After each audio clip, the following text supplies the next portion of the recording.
नमस्कार, मैं Sumant Kashyap, grand astro vastu expert अपने यूट्यूब चैनल में आपका स्वागत करता हूं। आपने कुंडली में बहुत सारे योग देखे होंगे। बुधादित्य योग देखा होगा आपने, धर्मात्मा योग देखा होगा आपने, जीवात्मा योग देखा होगा, सूर्य और गुरु का योग आपने देखा होगा, धर्म और कर्म का योग, शनि और गुरु का जो योग होता है वो आपने देखा होगा, गजकेसरी योग। बहुत सारे योग होते हैं जो वैदिक एस्ट्रोलॉजी और नाड़ी एस्ट्रोलॉजी में। और बेसिकली आज के जो वीडियो है ये ब्यूटी ऑफ नाड़ी एस्ट्रोलॉजी के बारे में है। ब्यूटी ऑफ नाड़ी एस्ट्रोलॉजी का मतलब क्या है? बेसिकली नाड़ी एस्ट्रोलॉजी कुंडली को एकदम माइन्यूट लेवल पे, बारीक लेवल पे स्टडी करने का, समझने का एक शास्त्र है। जब मैं नाड़ी एस्ट्रोलॉजी का अध्ययन कर रहा था तो उसमें एक बहुत ही इम्पोर्टेंट रूल मेरे नज़र में आया, जो मैंने सोचा आप सबके साथ शेयर करूं।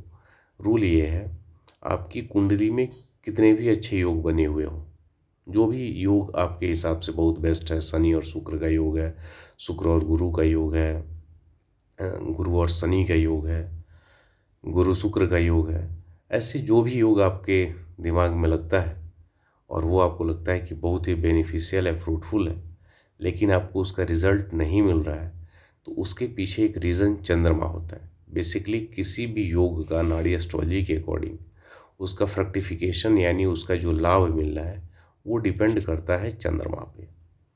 यदि चंद्रमा के सेकंड में, चंद्रमा के 12th में यानी चंद्रमा से 12वें और चंद्रमा के सप्तम में 7th में कोई भी प्लेनेट नहीं है, तो इस स्थिति में चंद्रमा वीक हो जाता है और आपकी कुंडली में कितने भी अच्छे योग क्यों ना हो, उसके अधिकतम रिजल्ट आपको नहीं मिल पाते हैं।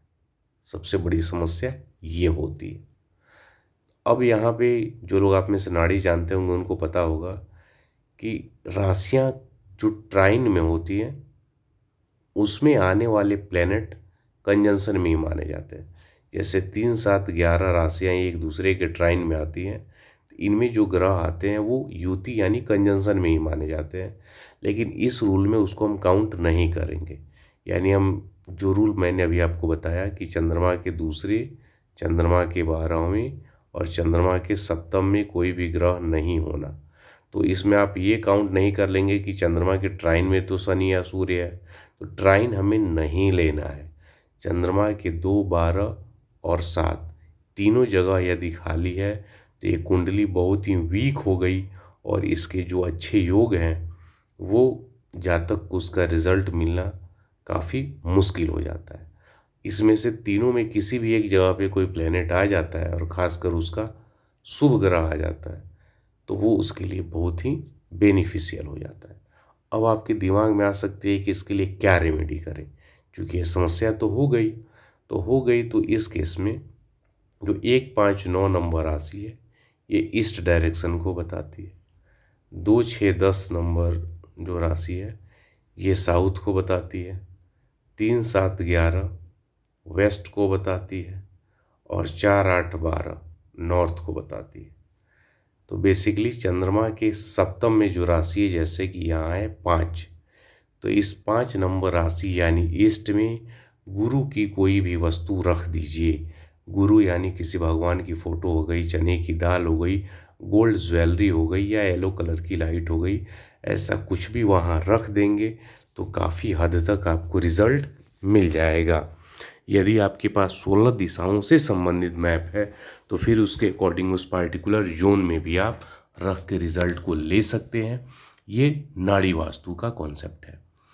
आप मुझसे कुंडली प्रेडिक्शन के लिए या फिर वास्तु कंसल्टेशन के लिए, मेरे कोर्सेज को सीखने के लिए 9995x5 पे कांटेक्ट कर सकते हैं।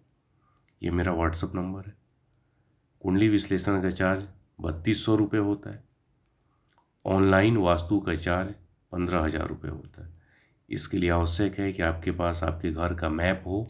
मैप ना होने की स्थिति में भी आप कांटेक्ट कर सकते हैं। वो एक आर्किटेक्ट है मेरे कांटेक्ट के, जो आपसे संपर्क करेंगे, वो आपके घर का मैप बनाएंगे, आप उनका जो चार्ज होगा आप उनको देंगे।